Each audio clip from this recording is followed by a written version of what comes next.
Friends, money shows who people are much more than talk ever can. For the narcissist, it's not a simple tool. It's a weapon, a mirror, and a stage. They want power, not real wealth. They spend to be noticed, not to grow. Behind a fancy watch and a kind act is a hidden wish for control. And if you have felt empty emotionally, mentally, and financially, you are probably too near this bad influence.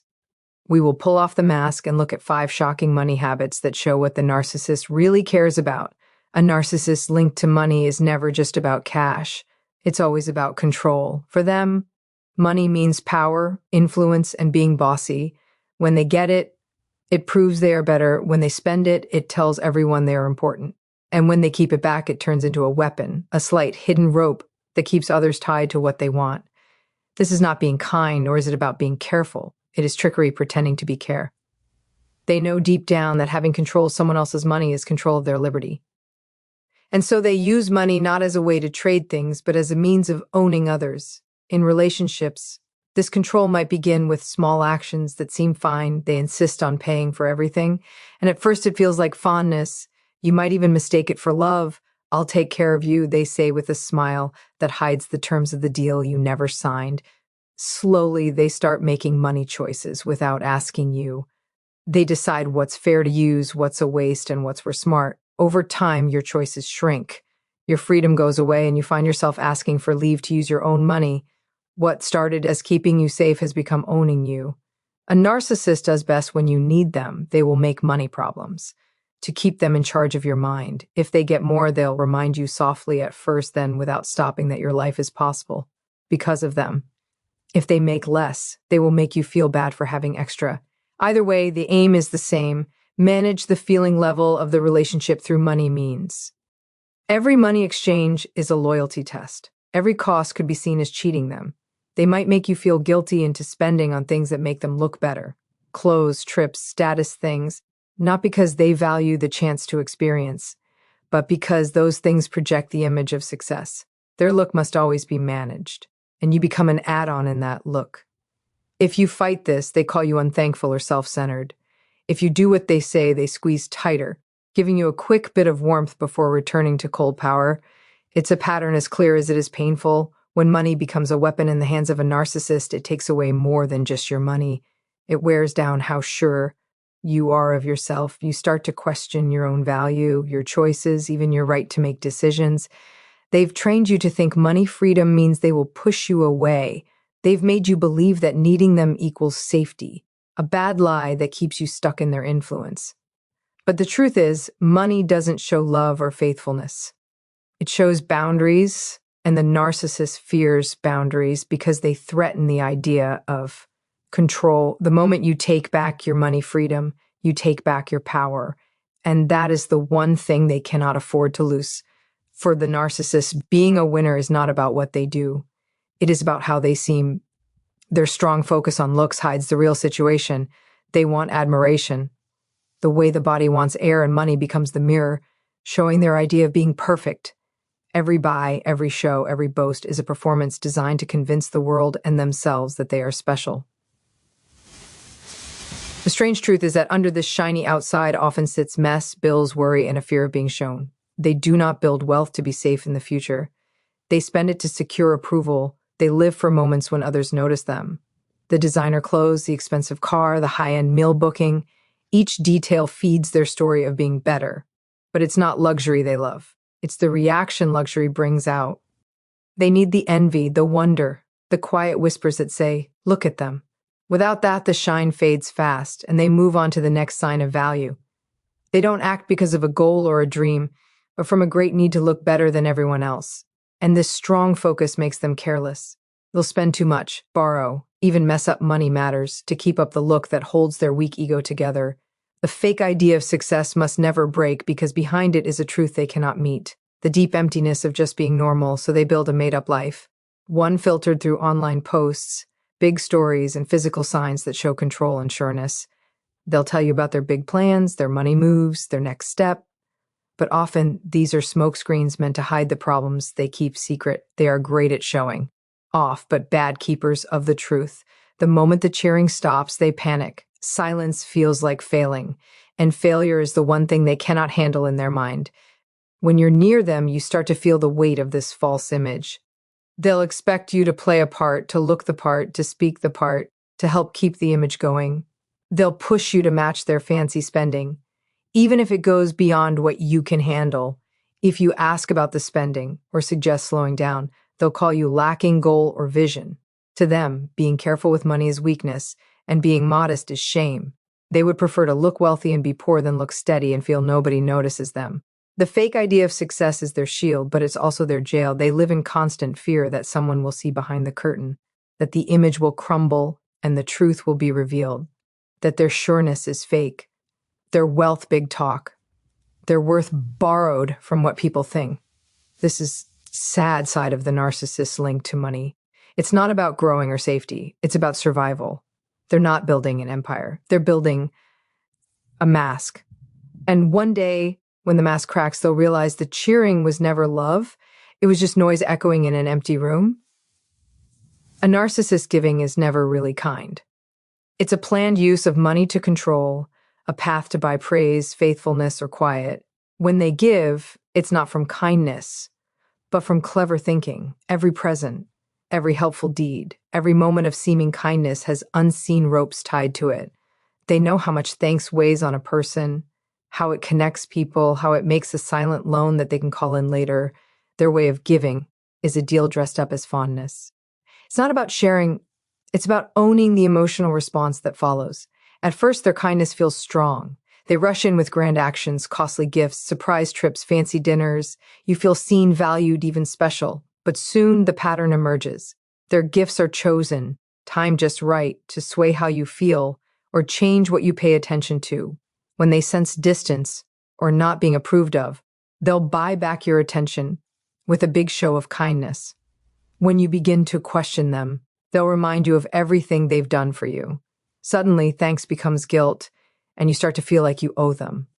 Not just money, but loyalty. That's the real aim. Their kindness is a show meant for an audience. They give in public to be admired, to look good, to build the idea of a caring soul. But privately, their giving is trickery, often having conditions. They expect obedience in exchange for their kindness. If you do not show enough thanks, they will get cold and angry, saying you are not thankful or that you only care about yourself. Their kindness is not an act of love, but a test of control. They need to be seen as the giver, the helper, the one in charge. They'll use kindness the way a puppet master uses strings, slight, exact, and always to keep power. Even their smallest actions are a trade. They'll do you a favor, then expect endless compliance. They'll lend you money, then use it as influence in every fight. The phrase, "after all I've done for you," becomes their favorite weapon. And the deeper you fall into their trap, the harder it becomes to separate real care from trickery. You begin to doubt your own reasons. Are you staying because you want to or because you owe them? That confusion is exactly what they want. It keeps you compliant, saying sorry, and easy to control. What makes this bad way of acting so risky is its slightness. Narcissistic kindness doesn't always look bad. It often looks worthy of praise from the outside. They appear kind, giving, and selfless. But the reality is darker. Their giving is designed to take.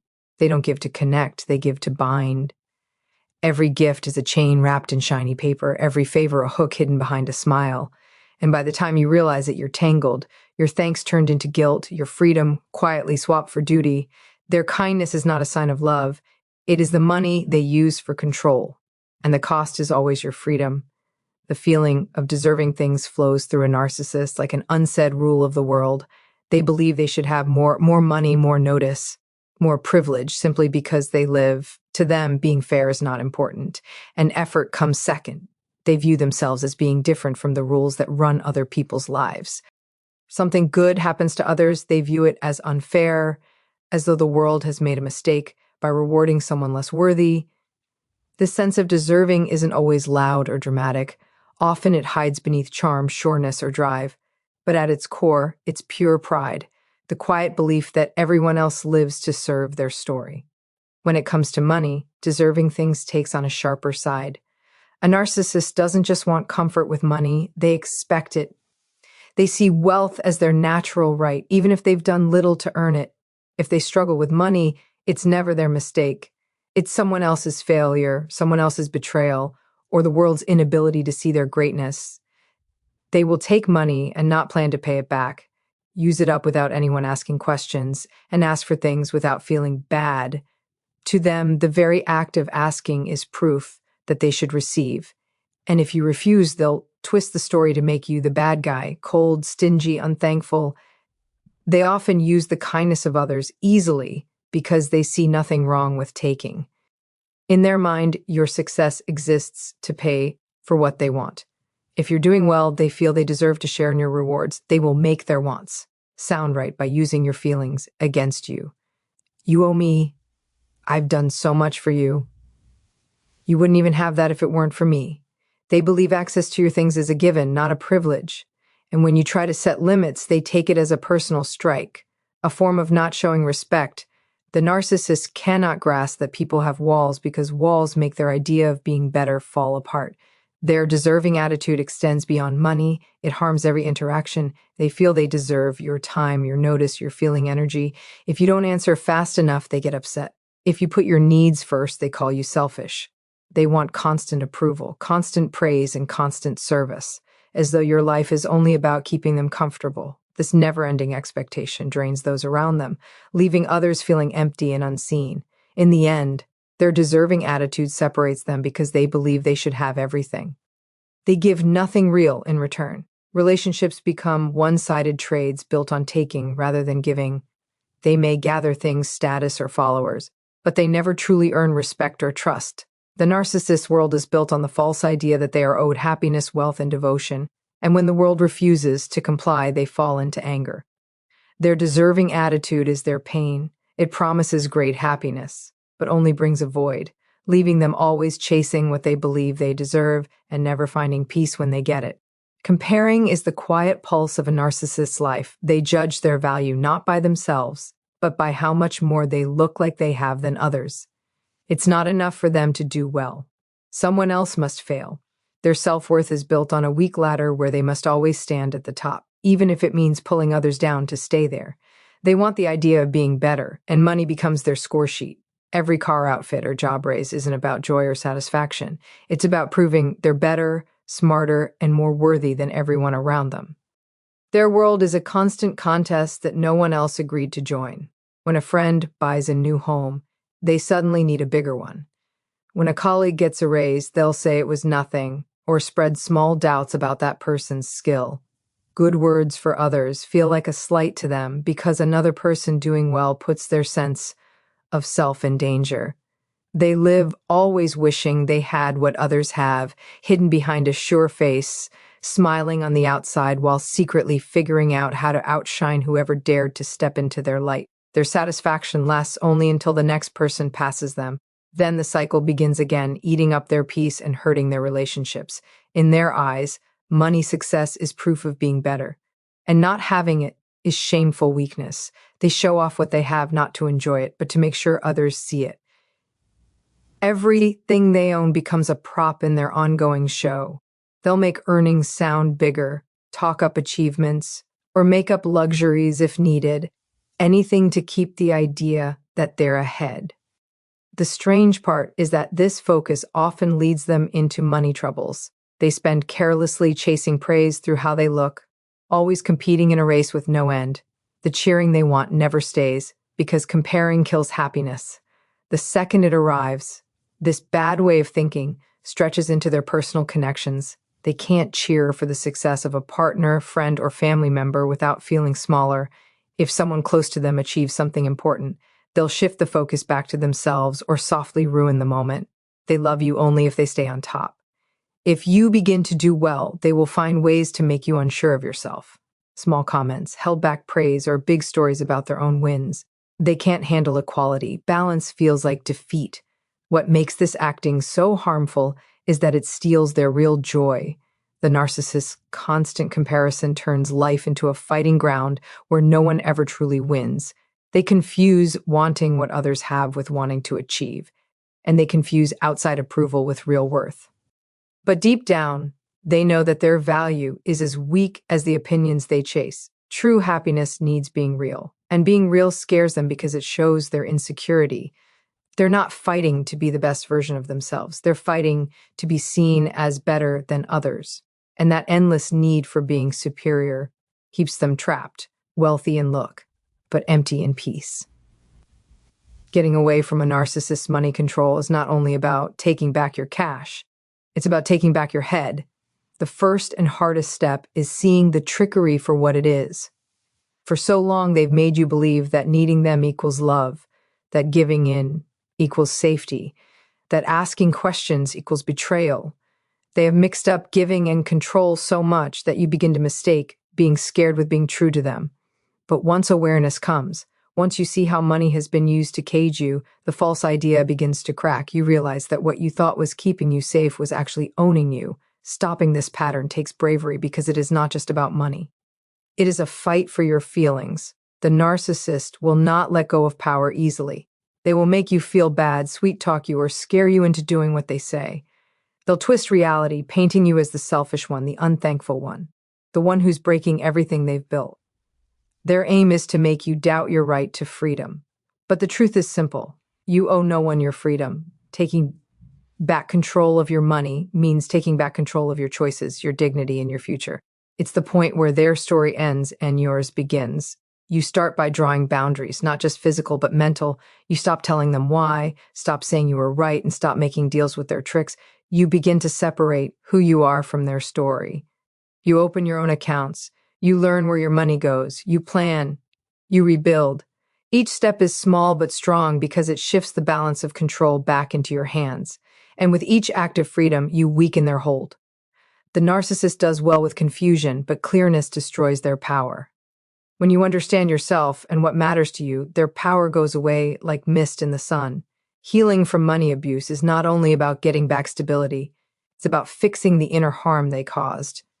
You will need to forget the idea that your worth relies on someone else liking you or helping you.